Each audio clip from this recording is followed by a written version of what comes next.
One of the fondest memories of childhood for many of us involves cereal. Sound odd? Maybe, but think about it. Cereal was the one food our parents could always feed us that we actually always enjoyed. Hey, you never heard of a kid trying to sneak Fruit Loops in his sock in an attempt to avoid eating, now have you? Neither have I. In fact, some of my fondest memories involve me sitting at my little play table in front of the TV watching cartoons and eating a nice bowl of Captain Crunch or Frosted Flakes. In fact, one of my fondest memories of childhood of all time involved me being up to my elbows, literally, in Frosted Flakes, as I made my best attempt to dig to the bottom of the box, looking for the little plastic diving frog man. Remember? That you would put baking powder in to watch him dive up and down in the water. Ah, good times, sweet memories. I also remember when I was a kid, one of the big things back then was Wheaties, the Bruce Jenner on the box, remember? Remember the whole big campaign, oh, eat your Wheaties? Hey, keep your Wheaties. You think I'm gonna eat some Wheaties if I got a nice sugary box of Frosted Flakes in front of me? I don't think so. Besides, have any of you seen Bruce Jenner lately? Is that what I was supposed to aspire to hope to look like in 30 years, after eating 30 years of Wheaties? I'm really glad I stuck with my Lucky Charms instead, and took a gamble on looking like a magically delicious leprechaun. But times change and we grow up, and our choices for breakfast usually have to grow and evolve with us. I know many mornings now I find myself spending with this guy, cream of wheat. Do you know this stuff has been around since 1893, and this guy is only still known as Cream of Wheat Guy? They've never given him a name. I mean, hey, Uncle Ben earned a name years ago. Doesn't he deserve the same respect? But he's not the only famous breakfast icon who shall remain nameless, no siree.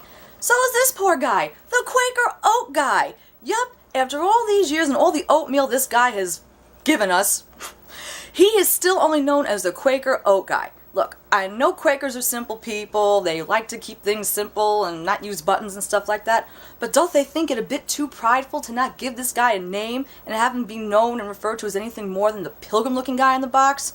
Poor thing. Pass the cranberry sauce and stuffing, will you? But truth be told, I wind up eating that kind of stuff in the morning in my best attempt to keep my girlish figure. Although if truth be told, I don't think my figure's really been considered girlish in over 30 years. But if I had my way, I would eat my sugary breakfast kitty cereals every morning. Which most mornings I wind up doing anyway. Shh, don't tell anybody. But some of the people I still enjoy having breakfast with is, of course, Snap, Crackle, and Pop. The cocoa version, of course. Because you know what they say about once you go cocoa. But hey, it's not just me. Everybody loves chocolate. And can you really go wrong with chocolate? Oh, heck no. And the cereal manufacturers know this. That's why they've made so many cereals to cater to people with really bad sweet tooths like myself. Sweet tooth, sweet teeth, whatever, you get the idea. I mean, they have Reese's Puffs, Cookie Crisp, and even my old friend Tony the Tiger has gotten on the cocoa bandwagon too with chocolate Frosted Flakes. Ooh la la. And even old-fashioned healthy Cheerios has gotten on the chocolate bandwagon too. Hey, if you can't beat them, join them, right? And even, of course, my old nameless friend Cream of Wheat. Even he's gone chocolate. Well, while chocolate's all fine and dandy, and chocolate really is fine and dandy when you think about it, cereal companies didn't seem to know how to stop while they were ahead. That must have been the case when they decided to start naming some of the breakfast items after some of our favorite treats in their best attempt to entice us to use their products. They had to be thinking that when they created Cinnabon cereal, and yes, poor nameless Cream of Wheat guy, even he got in on the Cinnabon bandwagon. And you know something? Even this bold move still did not earn this poor guy a name. What's it gonna take? Is he gonna have to find world peace or something to earn a name? Damn it, Jim! He's a breakfast cereal chef. He's not Gandhi. And please, don't be fooled into thinking that just because these items say Cinnabon, they remotely resemble anything like a Cinnabon cinnamon roll. Look, let me tell you, I've been to Cinnabon.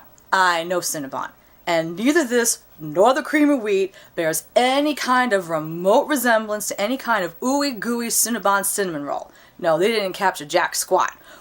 Always remember, just because it says Cinnabon does not make it so. In much the same way, if you call me Tina Turner, I'm not suddenly going to be able to start singing Private Dancer. Trust me on that one, don't make me prove it.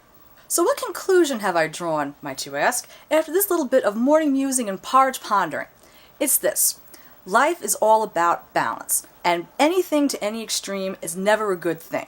For as much as we have to have necessities in life, we also need to have a little fun. So with that being the case, while we need to have some of this some mornings, we also can't and shouldn't forget to have some of this some mornings too. Because you know something? Life is just too short to not have a little fun and to be happy. And besides, they're cornflakes. No! So, who's with me to try to get a name for the cream of wheat guy, huh? Anyone? Anyone? Maybe next time. Until then.